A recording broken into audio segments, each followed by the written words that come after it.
Hello students, welcome to RH chemistry. So ತಾವೆಲ್ಲರೂ ಕೂಡ ರೀನೀಟ್ 2026 ಎಕ್ಸಾಮಿನೇಷನನ್ನು ಬರೆದು ಬಂದಿದ್ದೀರಿ.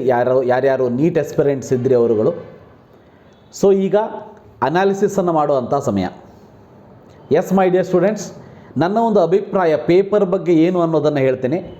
ಸೊ ಮುಂದೆ ಇನ್ನೊಂದು 2-3 ದಿನ ಬಿಟ್ಟು ಕರ್ನಾಟಕದ ಸ್ಟೇಟ್ ಕಟ್ ಆಫ್ ನನ್ನ ಪ್ರಿಡಿಕ್ಷನ್ ಏನು ಅನ್ನೋದನ್ನು ನಿಮ್ಮ ಮುಂದೆ ಇಡ್ತೀನಿ. ಸೊ ಮೊದಲನೇದಾಗಿ ನೋಡೋಣಂತೆ ನಿನ್ನೆಯ ಒಂದು ಪೇಪರ್ ಯಾವ ರೀತಿ ಇತ್ತು ಅಂಥೇಳಿ. ದಯವಿಟ್ಟು ನನ್ನ ಒಂದು ಮೆಸೇಜ್ ಬಾಕ್ಸಲ್ಲಿ ಅಂದರೆ ಕಮೆಂಟ್ ಬಾಕ್ಸಲ್ಲಿ ದಯವಿಟ್ಟು ಮೆಸೇಜ್ ಮಾಡಿ. ನಿಮ್ಮ ಮೇ 3ರ ನೀಟ್ 2026 ಎಕ್ಸಾಮ್ ಏನಿತ್ತು ಅದರ ಎಕ್ಸ್ಪೆಕ್ಟೆಡ್ ಮಾರ್ಕ್ಸ್ ಎಷ್ಟಿತ್ತು, ಈಗ ನಿನ್ನೆ ಆಗಿರುವಂತಹ ಎಕ್ಸಾಮಿನ ಎಕ್ಸ್ಪೆಕ್ಟೆಡ್ ಮಾರ್ಕ್ಸ್ ಎಷ್ಟು ಇದೆ ಬರ್ತಾ ಇದೆ. ಅಂದರೆ ಓನ್ಲಿ ಟು ನೋ ರಫ್ಲಿ ಎಷ್ಟು ಜನರ ಮಾರ್ಕ್ಸ್ ನಿಮ್ಮದು ಇನ್ಕ್ರೀಸ್ ಆಗಿದೆ, ಎಷ್ಟು ಜನರ ಡಿಕ್ರೀಸ್ ಆಗಿದೆ ಅಂಥೇಳಿ. ಬಟ್ ನನಗೆ ಗೊತ್ತಿರುವಂತಹ ಒಂದು 300 to 400 ಸ್ಟೂಡೆಂಟ್ಸ್ಗಳನ್ನು ಅನಾಲಿಸಿಸ್ ಮಾಡಿದಾಗ, ಅವರಿಂದ ಡೇಟಾವನ್ನು ತಗೊಂಡಾಗ, ಸೊ ಅದರಲ್ಲಿ only 5% of the students marks was same as May 3rd ಅಥವಾ slightly higher than May 3rd. Correct ಅರ್ಥ ಮಾಡ್ಕೊಳ್ಳಿ. ನಾನು ಈಗ ಅನಾಲಿಸಿಸ್ ಮಾಡಿರುವಂಥ ವಿದ್ಯಾರ್ಥಿಗಳಲ್ಲಿ ಈ ಎಲ್ಲ ಮಾತನ್ನು ಯಾಕೆ ಹೇಳ್ತಾ ಇದ್ದೀನಿ ಅಂತಂದರೆ, ನಿನ್ನೆ ಎಕ್ಸಾಮ್ ಮುಗಿಸಿ ಹೊರಗೆ ಬಂದ ಮೇಲೆ ಡೆಫಿನೆಟ್ಲಿ ಪೇಪರ್ ಚೆನ್ನಾಗಾಗಿಲ್ಲ ಅಂದರೆ ಪ್ಯಾನಿಕ್ ಆಗಿರ್ತೀರಿ, ಚಿಂತೆ ಮಾಡ್ತಾ ಇರ್ತೀರಿ. ಸೊ ಇವೆಲ್ಲವನ್ನು ಮಾಡೋದಕ್ಕಿಂತ ಮುಂಚೆ ರಿಯಾಲಿಟಿಯನ್ನು ಎಕ್ಸೆಪ್ಟ್ ಮಾಡ್ಕೊಳ್ಳಿ. ಸೊ ಏನಿದೆ ರಿಯಾಲಿಟಿ ಅನ್ನೋದನ್ನು ನೀವು ಎಕ್ಸೆಪ್ಟ್ ಮಾಡಿಕೊಂಡು ಮುಂದುವರಿರಿ ಅಂತ ಹೇಳೋದಕ್ಕೆ ಇಷ್ಟಪಡ್ತೀನಿ.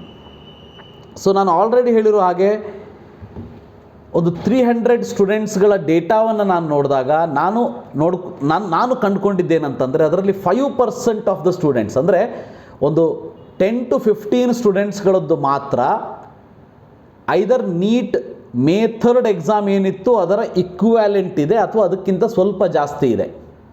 ಬಟ್ 95% ಆಫ್ ದ ಸ್ಟೂಡೆಂಟ್ ಮಾರ್ಕ್ಸ್ಗಳು ಮೇ 3ರ ಎಕ್ಸಾಮ್ ಮಾರ್ಕ್ಸ್ಗಿಂತ 50, 60, ಕೆಲವೊಂದು ಕಡೆ 100, 120 ಮಾರ್ಕ್ಸ್ ಕೂಡ ಕಡಿಮೆ ಆಗಿರೋದಿದೆ. ಸೊ ಮೊದಲನೇದಾಗಿ ಯಾವ ಲೆವೆಲ್ ವಿದ್ಯಾರ್ಥಿಗಳದ್ದು ಮಾರ್ಕ್ಸು ಈಕ್ವಲ್ ಅಥವಾ ಅದಕ್ಕಿಂತ ಜಾಸ್ತಿ ಬಂದಿದೆ ಅಂತ ನಾನು ಅನಾಲಿಸಿಸ್ ಮಾಡಿದಾಗ ನನಗೆ ಗೊತ್ತಾಗಿದ್ದೇನಂತಂದರೆ, ಯಾರದ್ದು 250, 300, 350, 400 ಬರ್ತಾ ಇತ್ತಲ್ಲೋ ಆ ರೇಂಜಲ್ಲಿ ಏನಿತ್ತು ಅವರದ್ದು ಆ 5% ಅಂತ ನಾನು ಏನು ಹೇಳಿದೆ, ಆ 5% ಆಫ್ ದ ಸ್ಟೂಡೆಂಟ್ಸ್ಗಳಲ್ಲಿ ಅಂತಹ ವಿದ್ಯಾರ್ಥಿಗಳೇ ಜಾಸ್ತಿ ಇರುವಂಥದ್ದು. ಸೊ ಅವರ ಒಂದು ಮಾರ್ಕ್ಸ್ ಏನಿದೆ ಅದು ಸ್ವಲ್ಪ ಈಕ್ವಲ್ ಅಥವಾ ಅದಕ್ಕಿಂತ ಜಾಸ್ತಿ ಬಂದಿರೋದು. 5% ಇರೋರ ಬಗ್ಗೆ ಹೇಳ್ತಾ ಇದ್ದೀನಿ. ಯಾರು ಆ 5%ಅಲ್ಲಿ ಸರ್ ನಂದು 690 ಇತ್ತು 700 ಬೀಳ್ತಾ ಇದೆ, ನಂದು 650 ಇತ್ತು 670 ಬರ್ತಾ ಇದೆ, 620 ಇತ್ತು 640 ಬರ್ತಾ ಇದೆ ಅಂಥೇಳಿ ಯಾರೂ ಹೇಳ್ತಾ ಇಲ್ಲ. ಇದು ಬಹಳ ಇಂಪಾರ್ಟೆಂಟು, ನಾವು ಗಮನಿಸಬೇಕಾಗಿರೋದು. ಇನ್ನು ಎರಡನೇದಾಗಿ, ಭಾಳಷ್ಟು 95% ಆಫ್ ದ ಸ್ಟೂಡೆಂಟ್ಸ್ಗಳ ಮಾರ್ಕ್ಸ್ಗಳು, ಒಂದು ಸಿಂಪಲ್ ಎಕ್ಸಾಂಪಲ್ ಹೇಳಿಬಿಡ್ತೀನಿ ನಿಮಗೆ. 692 ಬರ್ತಾ ಇರುವಂಥ ವಿದ್ಯಾರ್ಥಿ ಈಗ 630 ಅಂತ ಹೇಳ್ತಾ ಇದ್ದಾನೆ. 580 ಇದ್ದ ಒಂದು 540 ಬರ್ತಾ ಇದೆ, 450 ಬರ್ತಾ ಇದ್ದ ಒಂದು 380 ಬರ್ತಾ ಇದೆ, 520 ಬರ್ತಾ ಇದ್ದ ಒಂದು 470 ಬರ್ತಾ ಇದೆ, ಇರ್ರೆಸ್ಪೆಕ್ಟಿವ್ ಆಫ್ ದ ಕ್ಯಾಟಗರಿ. ಅಂದರೆ ಒಂದು ಪಾಯಿಂಟನ್ನು ಅರ್ಥ ಮಾಡ್ಕೊಳ್ಳಿ, ಪೇಪರ್ ಡೆಫಿನೆಟ್ಲಿ ಡಿಫಿಕಲ್ಟ್ ಇತ್ತು, ಆ ಡಿಫಿಕಲ್ಟಿ ಲೆವೆಲ್ ಎಲ್ಲರಿಗೂ ಕೂಡ ಇತ್ತು. ಸೊ ಅದಕ್ಕಾಗಿ ಒಂದು ಹಂತದಲ್ಲಿ ಭಾಳ ಪ್ಯಾನಿಕ್ ಆಗುವಂಥ ಸಿಚುವೇಶನ್ ಇಲ್ಲ. ನಿಮ್ಮ ಪರ್ಫಾರ್ಮೆನ್ಸ್, ನಿಮ್ಮ ಪ್ರಿಪರೇಷನ್ ಏನಾದರೂ ಅದೇ ಲೆವೆಲಲ್ಲಿ ಇತ್ತು ಅಂದರೆ ಮೇ 3ರ ಎಕ್ಸಾಮಿಗೆ ಆ ಲೆವೆಲ್ ಪ್ರಿಪರೇಷನ್ನೇ ಇತ್ತು ಅಂದರೆ ಡೆಫಿನೆಟ್ಲಿ ಇಲ್ಲೂ ಕೂಡ ನಿಮ್ಮ ಪೇಪರ್ ಚೆನ್ನಾಗೇ ಆಗಿರ್ತದೆ. Don't see the marks. ಗೊತ್ತಿರಲಿ, ಮಾರ್ಕ್ಸ್ ಅನ್ನೋದು ನಿಮ್ಮ ಸೀಟನ್ನು ಡಿಸೈಡ್ ಮಾಡೋದಿಲ್ಲ. ಆಲ್ ಇಂಡಿಯಾ ರ್ಯಾಂಕ್ ಅನ್ನೋದು ನಿಮ್ಮ ಸೀಟನ್ನು ಡಿಸೈಡ್ ಮಾಡುತ್ತೆ. ಸೊ ಲಾಸ್ಟ್ ಇಯರ್ 2025ದಲ್ಲಿ ಅಲ್ಲೂ ಕೂಡ ಪೇಪರ್ ಬಹಳ ಟಫ್ ಇತ್ತು. ಸೊ ಕಟ್ ಆಫ್ ನಿಮಗೆ ಅಪ್ ಟು ಜನರಲ್ ಮೆರಿಟ್ 485 ತನಕನೂ ಕೂಡ ಹೋಗಿದೆ, ಕರ್ನಾಟಕದಲ್ಲಿ ಹೇಳ್ತಾ ಇದ್ದೀನಿ. ಸೊ ಅದಕ್ಕಾಗಿ ನಾನು ಕೇಳ್ಕೊಳ್ಳೋದು ಇಷ್ಟ ವಿದ್ಯಾರ್ಥಿಗಳಲ್ಲಿ, ದಯವಿಟ್ಟು ಏನೋ ಒಂದು ಡಿಸಿಷನ್ ತೊಗೊಳೋಕ್ಕಿಂತ ಮುಂಚೆ, ಅಂದರೆ ನನ್ನ ಪೇಪರ್ ಬಹಳ ಕಡಿಮೆ ಹೋಗಿದೆ, ನನ್ನ ಮಾರ್ಕ್ಸ್ ಬಹಳ ಕಡಿಮೆ ಆಗಿದೆ. ನಾನು ಹೇಳ್ತಾ ಇರೋದು ಕಂಪೇರ್ ಟು ಮೇ 3rd ಎಕ್ಸಾಮಿಗೆ. ಸೊ ಚಿಂತೆ ಮಾಡಬೇಡಿ, ಸ್ವಲ್ಪ ದಿನ ವೆಯ್ಟ್ ಮಾಡಿ. ಅನಾಲಿಸಿಸ್ ನೋಡೋಣಂತೆ ಯಾವ್ಯಾವ ರೀತಿ. ಇದುವರೆಗೆ ಯಾವ ಒಂದು ಕೋಚಿಂಗ್ ಇನ್ಸ್ಟಿಟ್ಯೂಷನ್ಗಳು 700+ ಕ್ಲೇಮ್ ಮಾಡಿಲ್ಲ. ಇದೇ ಸಿಚುವೇಶನ್ ಲಾಸ್ಟ್ ಇಯರ್ ಕೂಡ ಇತ್ತು. 686 was the first rank student. ನೀವು ಹೇಳ್ಬೋದು ಸರ್ ಏನು ಸರ್ ಇವತ್ತು ಕೆಲವೊಂದಷ್ಟು ನಂಬರ್ 1 ಪೇಪರಲ್ಲಿ ಬಹಳ ಪರಿಶ್ರಮದಿಂದ ಮಾಡಿರುವಂಥ ವಿದ್ಯಾರ್ಥಿಗಳ ಕೆಲವೊಂದಷ್ಟು ಫೋಟೋಗಳನ್ನು ಹಾಕಿ 690 685 ಅಂತ ಹಾಕಿದ್ದಾರೆ ಅಂಥೇಳಿ. ಅದು ಎಷ್ಟರ ಮಟ್ಟಿಗೆ ನಿಜ ಎಷ್ಟರ ಮಟ್ಟಿಗೆ ಸುಳ್ಳು ಅನ್ನೋದು ಮುಂದೆ ಬರುವಂಥ ದಿನಗಳಲ್ಲಿ ಗೊತ್ತಾಗ್ತದೆ. ಅದ್ರ ಬಗ್ಗೆ ನಾನು ಕಮೆಂಟ್ ಮಾಡೋದಿಲ್ಲ, ಬಟ್ ಅದನ್ನು ನೋಡಿ ತಲೆ ಕೆಡ್ಸ್ಕೋಬೇಡಿ. ಸೊ ನನ್ನ ಅನಾಲಿಸಿಸ್ ಪ್ರಕಾರ 700 ಯಾರೂ ಕ್ಲೇಮ್ ಮಾಡ್ತಾ ಇಲ್ಲ, ಈವನ್ 690 ಕೂಡ ಯಾರೂ ಕ್ಲೇಮ್ ಮಾಡ್ತಾ ಇಲ್ಲ. ನಿನ್ನೆಯಿಂದ ನೋಡ್ತಾ ಇದ್ದೀನಿ ನಾನು. ಸೊ ಅದಕ್ಕಾಗಿ ಹೈಯೆಸ್ಟ್ ಎಷ್ಟಾದರೂ ಬರಲಿ, ಆ ಹೈಯೆಸ್ಟಿಗೆ ತಕ್ಕ ಹಾಗೆ ನಿಮ್ಮ ಪರ್ಸಂಟೈಲನ್ನು ಕ್ಯಾಲ್ಕುಲೇಟ್ ಮಾಡ್ತಾರೆ, ಅದಕ್ಕೆ ತಕ್ಕಂಗೆ ರ್ಯಾಂಕನ್ನು ಕೊಡ್ತಾರೆ. ಸೊ ಅದಕ್ಕಾಗಿ marks will not decide your seat alone. Rank is very important. All India rank is very important. So already ಹೇಳಿರುವ ಹಾಗೆ ಕಮೆಂಟ್ ಬಾಕ್ಸಲ್ಲಿ ದಯವಿಟ್ಟು ಹೇಳಿ ಹಿಂದಿನ ಎಕ್ಸಾಮ್ ಮಾರ್ಕ್ಸ್ ಎಷ್ಟು ಇತ್ತು, ಈ ಸಾರಿ ಎಕ್ಸಾಮ್ ರೀನೀಟ್ ಬರೆದಾಗ ಎಷ್ಟು ಬರ್ತಾ ಇದೆ ಅಂತ.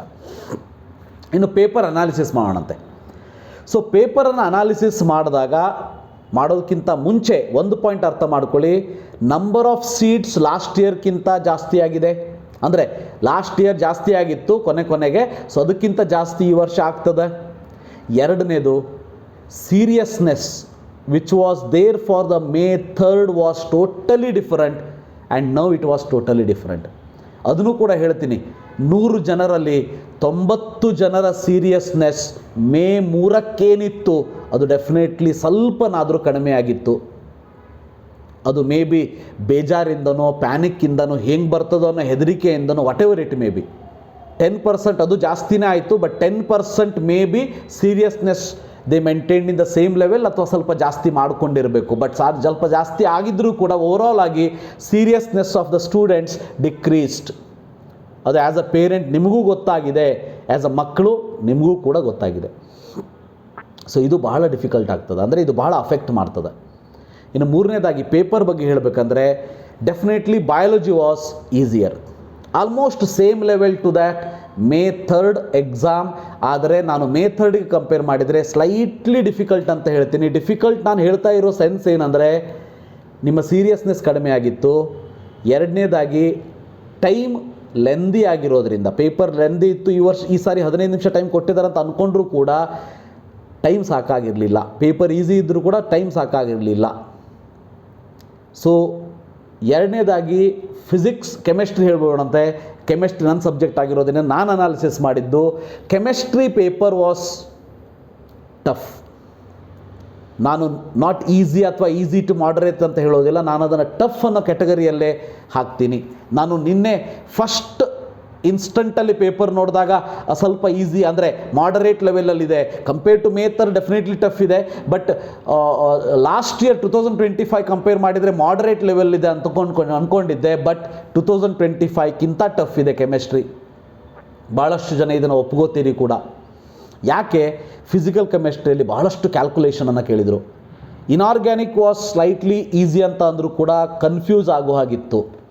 ಇನ್ನು ಆರ್ಗ್ಯಾನಿಕ್ ಕೆಮಿಸ್ಟ್ರಿಯಲ್ಲಿ ಸೊ ಯಾವುದೋ ಒಂದು ಪ್ರಾಡಕ್ಟ್ ಬರ್ತದೆ, ಆ ಪ್ರಾಡಕ್ಟ್ ಇನ್ನೊಂದು ಜೊತೆ ರಿಯಾಕ್ಟ್ ಆದರೆ ಯಾವ ಪ್ರಾಡಕ್ಟ್ ಬರ್ತದೆ, ಇಂಥ ಕ್ವಶನ್ಸ್ಗಳನ್ನು ಕೇಳಿದರು. So definitely it was slightly to the JEE main level. So chemistry ಬಹಳ ಈಸಿ ಇತ್ತು ಅಂತ ಅಂದರೆ definitely I will be very happy. ನಿಮಗೇನಾದರೂ ಈಸಿ ಆದರೆ ಆ್ಯಸ್ ಅ ಕೆಮಿಸ್ಟ್ರಿ ಟೀಚರ್. ಆದರೆ ಬೀಯಿಂಗ್ ಅ ಟೀಚರ್ ನಿಮ್ಮ ಸ್ಥಾನದಲ್ಲಿ ನಿಂತು ಯೋಚನೆ ಮಾಡಿದಾಗ, ಕ್ವಶನ್ಗಳನ್ನು ಓದ್ತಾ ಹೋದಾಗ 45 ಮಿನಿಟ್ಸ್ ಅಂತ ನಾವು ಅಥವಾ 1 ಅವರ್ ಅಂತ ನಾವು ಅಂದ್ಕೊಂಡ್ರು ಕೂಡ ಕೆಮಿಸ್ಟ್ರಿಗೆ, so 1 hour was not enough to solve 45 questions. So ಅದರಲ್ಲಿ ಆಲ್ಮೋಸ್ಟ್ ಒಂದು 10ರಿಂದ 12 ಕ್ವಶನ್ನು ಈಸಿ ಅಂತ ಅನಿಸಿದ್ರು ಕೂಡ ಮಾಡ್ರೇಟ್ ಲೆವೆಲಲ್ಲಿ ಬಹಳ ಕ್ವಶನ್ ಇತ್ತು. 10ರಿಂದ 11 ಕ್ವಶನ್ನು ಡಿಫಿಕಲ್ಟೇ ಇತ್ತು. ಸೊ ಇನ್ನು ಫಿಸಿಕ್ಸ್ ಅಂತ ಬಂದಾಗ physics was almost similar to the last year. ಹಾಗೆ ನೋಡಿದರೆ last year physics was very tough. So ಅದಕ್ಕಿಂತ ಸ್ವಲ್ಪ ಕಡಿಮೆ ಈ ವರ್ಷದ ಫಿಸಿಕ್ಸ್ ಅಂತ ಹೇಳೋದಕ್ಕೆ ಇಷ್ಟಪಡ್ತೀನಿ. ಬಟ್ ಅದರಲ್ಲಿ ಯಾರು ಎವರೇಜ್ ಸ್ಟೂಡೆಂಟ್ಸ್ಗಳಿದ್ದಾರೆ, ಯಾರು ಜಾಸ್ತಿ ಥೆರಾಟಿಕಲ್ ಮೇಲೆ ಕಾನ್ಸಂಟ್ರೇಟ್ ಮಾಡಿರ್ತಾರೆ ಲೈಕ್ ಬಯಾಲಜಿ ಅಥವಾ ಕೆಮಿಸ್ಟ್ರಿಯಲ್ಲಿ, ಅವರಿಗೆ ಫಿಸಿಕ್ಸ್ ಡೆಫಿನೆಟ್ಲಿ ಬಹಳ ಟಫ್ ಆಗಿದೆ. ಯಾರದ್ದು ಸ್ವಲ್ಪ ಮ್ಯಾಥಮೆಟಿಕ್ಸ್ ಚೆನ್ನಾಗಿತ್ತು, ಫಿಸಿಕ್ಸಲ್ಲಿ ಅಂತಹ ವಿದ್ಯಾರ್ಥಿಗಳದ್ದು ಸ್ವಲ್ಪ ಚೆನ್ನಾಗಾಗಿದೆ. So they may have scored up to 120, 130 also. ಆದರೆ ಆನ್ ಆ್ಯಂಡ್ ಎವರೇಜಲ್ಲಿ 75 to 80 ಮಾರ್ಕ್ಸಿಗೆ ಫಿಸಿಕ್ಸ್ ಬಂದು ಕುತ್ಕೊಂಡಿದೆ. ಅಂಥ ನಾನು ನಾರ್ಮಲ್ ಫಿಸಿಕ್ಸ್ ಪೇಪರ್ ಸಾಲ್ವ್ ಮಾಡ್ತೀನಿ ಅಂತ ಇದ್ದವರು ಕೂಡ 80, 85, 90ವರೆಗೆ ಬಂದು ಸ್ಟಾಪ್ ಆಗಿದ್ದಾರೆ. ಮ್ಯಾಥಮೆಟಿಕ್ಸಲ್ಲಿ ಅಷ್ಟು ಇಂಟ್ರೆಸ್ಟ್ ಇದ್ದವರು they increase their marks up to 120, 130. But 140, 150, 160 marks score ಮಾಡಿದವರ ಸಂಖ್ಯೆ ಬಹಳ ಕಡಿಮೆ ಇದೆ, ಎಕ್ಸ್ಟ್ರಾರ್ಡಿನರಿ ಇದ್ದವರು ಮಾತ್ರ.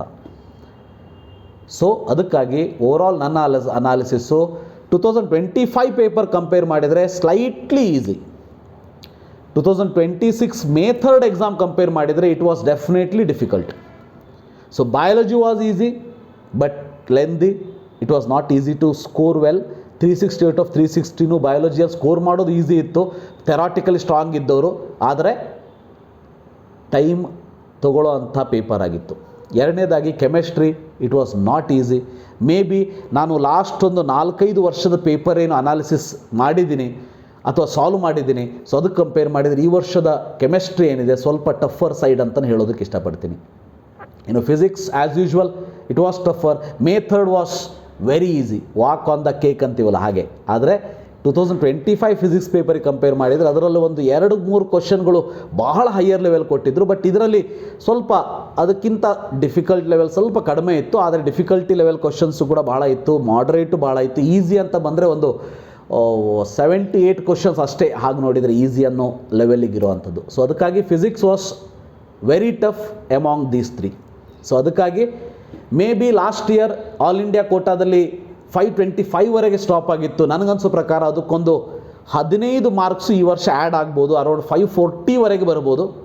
ಸೊ ಕರ್ನಾಟಕದೇನು 585ವರೆಗೆ 485ವರೆಗೆ ಸ್ಟಾಪ್ ಆಗಿತ್ತು. ಮೇ ಬಿ ಒಂದು 15-20 ಮಾರ್ಕ್ಸ್, ಒಂದು 15 ಮಾರ್ಕ್ಸ್ ಅಂತ ಇಟ್ಕೊಳ್ಳಿ, maybe. So it may come to around 500 ಬರ್ಬೋದು, ನೋಡೋಣಂತೆ. ಇನ್ನೂ ಕೂಡ ಡೇಟಾವನ್ನು ಕಲೆಕ್ಟ್ ಮಾಡ್ತಾ ಇದ್ದೀನಿ, ಮಾಡಿಬಿಟ್ಟು ಸೊ ಅದಕ್ಕೆ ಸಂಬಂಧಪಟ್ಟ ಹಾಗೆ ಒಂದು ಪ್ರೆಡಿಕ್ಷನನ್ನು ಇನ್ನೊಂದು 2 ದಿವಸ ಆದಮೇಲೆ ತೊಗೊಂಡು ಬರ್ತೀನಿ. ಸೊ ಭಾಳ ಜನ ಯೂಟ್ಯೂಬರ್ಸ್ಗಳು ಮಾಡಿದ್ದಾರೆ ವಿಡಿಯೋವನ್ನು, ಕರೆಕ್ಟಾಗಿ ನೋಡ್ಕೊಳ್ಳಿ.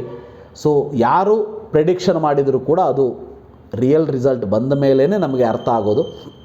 ಬಟ್ ಅವರವರ ಒಂದು ಭಾವಕ್ಕೆ ಮತ್ತು ಬಕುತಿಗೆ ಅಂತ ಹೇಳ್ತೀವಲ್ಲ, ಅದಕ್ಕೆ ತಕ್ಕಂಗೆ ಅವರು ಅನಾಲಿಸಿಸ್ ಮಾಡಿರ್ತಾರೆ. ನಾನು ಕೂಡ ಅದನ್ನೇ ಮಾಡಿರ್ತೀನಿ.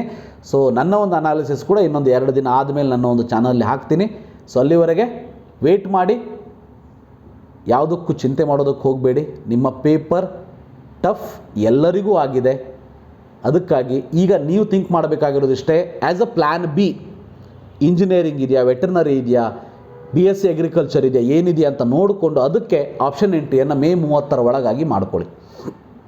ಇಲ್ಲ MBBS ಆದಮೇಲೆ ಸರ್ ನಂದು BDS ಇದೆ, BAMS ಇದೆ, ನೀವು ಇಲ್ಲಿ ಆಪ್ಷನ್ ಎಂಟ್ರಿಯನ್ನು ಮಾಡಬೇಕು ಅಂತಲೂ ಏನಿಲ್ಲ, ಮಾಡುವಂಥ ಅವಶ್ಯಕತೆ ಇಲ್ಲ. ಸೊ ಇದಿಷ್ಟು ಹೇಳ್ತಾ thank you for watching. Have a nice day.